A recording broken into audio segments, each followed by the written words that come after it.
Salut, on va parler de saut dans Unreal Engine et même si vous êtes déjà un petit peu à l'aise avec le moteur, franchement n'hésitez pas à regarder la vidéo entièrement parce qu'on va s'arrêter sur quelques paramètres qui vont vous permettre de dynamiser un petit peu le contrôle de votre personnage. Donc ces trois fonctions, où se trouvent-elles? Eh bien elles sont liées avec le personnage et du coup elles se situent dans la rubrique caractère d'Unreal Engine où on retrouve toutes les fonctions donc liées au personnage et notamment celles-ci qui sont des fonctions donc qui nous sont données par Epic Games qui sont incluses dans le moteur.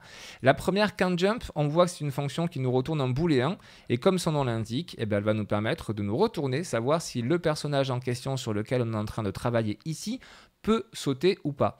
On peut avoir plusieurs cas de figure par rapport à ça. Je vous montre juste l'exemple, ce que j'ai fait, et ensuite, en vous montrant l'exemple, je vous parlerai des différents cas de figure.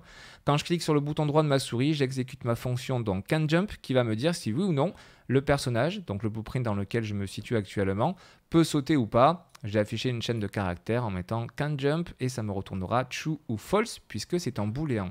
C'est parti. Je passe en plein écran. Donc là, je suis au sol, je fais un clic droit, canJump, ça me retourne bien true, donc je peux sauter. Si je saute et qu'en l'air j'appuie, ça me retourne false, puisqu'effectivement, je n'ai pas de double saut ou autre d'activer. Du coup, une fois que je suis en l'air, je ne peux pas sauter. Si j'actualise quand je suis au sol, par contre, le canJump, il repasse à true, puisque effectivement, je vais pouvoir sauter. Dans quel cas de figure vous allez pouvoir utiliser ça? Bien justement, si vous avez par exemple le double saut, triple saut d'activer, etc., vous allez pouvoir vérifier en fait si vous pouvez enchaîner un autre saut ou pas. Un autre cas d'utilisation, si vous gérez ça sur une intelligence artificielle, quand l'IA va se retrouver devant un obstacle, à ce moment-là, vous pouvez faire une vérification, savoir si cette IA, en l'occurrence, peut sauter ou pas. Si elle peut sauter, à ce moment-là, vous lui faites faire un saut pour éviter l'obstacle. Si par contre, elle ne peut pas sauter, à ce moment-là, vous prendrez un autre chemin pour éviter l'obstacle. Ça, c'est dans le cadre d'un jeu où vous auriez des personnages qui pourraient sauter, d'autres qui ne pourraient pas sauter, par exemple.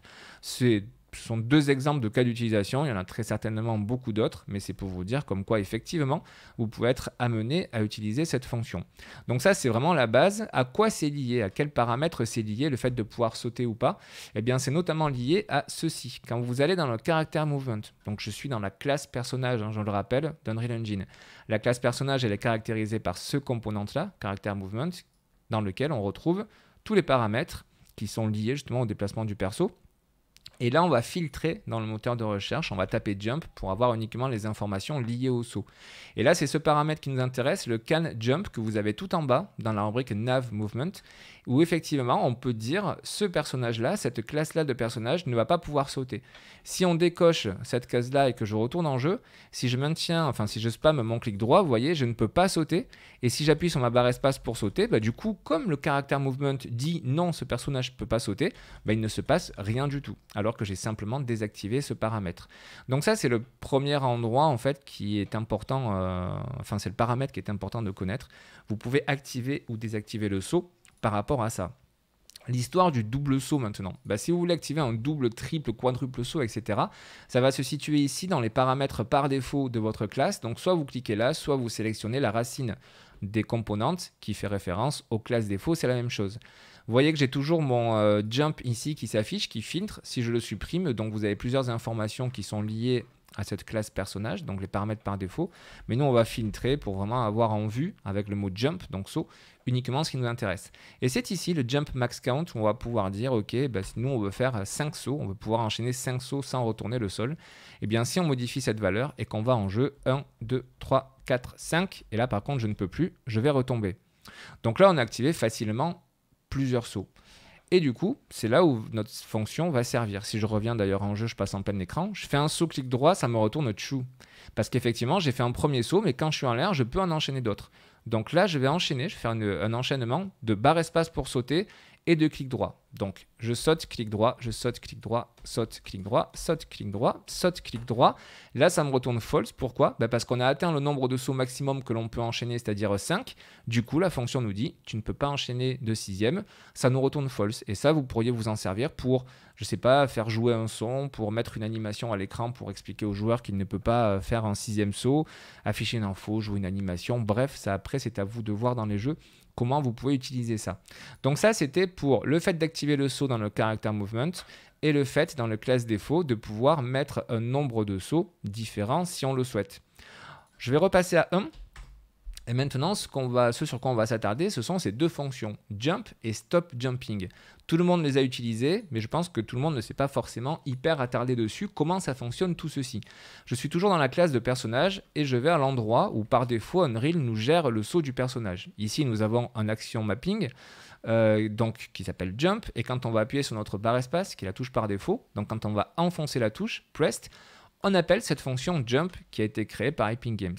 Cette fonction, elle va faire quoi? Elle va appliquer une vélocité, donc une vitesse pour simplifier la chose, une vitesse sur l'axe Z. C'est-à-dire que notre personnage, quand on va appuyer sur la touche espace, on va lui infliger un déplacement sur l'axe Z, c'est-à-dire en hauteur. Et c'est ce qui va le faire sauter. Quand je sélectionne le character movement, toujours avec le jump en haut à droite pour filtrer, c'est ça que ça va appliquer, cette vélocité ici, donc de 600 unités. C'est-à-dire que quand on va appuyer sur la touche espace, ça va déplacer notre personnage, ça va lui mettre une impulsion comme ça de 600 unités sur l'axe Z. Si vous voulez qu'il saute plus loin, plus haut plutôt, vous changez cette valeur-là, vous venez en jeu, vous appuyez sur la touche espace et votre personnage va donc faire un saut plus important. Donc ça, c'est ce qui se passe quand on exécute cette fonction jump. Ça vient dans le character movement, ça récupère cette valeur et ça va l'infliger via donc une impulsion sur l'axe Z. À quoi sert le stop jumping quand on relâche la touche?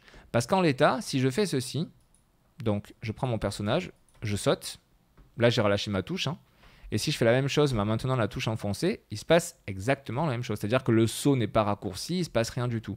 Dans l'absolu, si je ne fais pas mon stop jumping, d'accord, je n'ai pas touché ma touche release ici, que je viens là, on va se mettre comme ça, ce sera plus simple.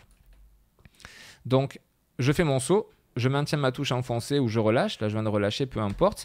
En fait, on voit qu'à chaque fois, je peux ressauter. Donc pour l'instant, il n'y a aucune différence.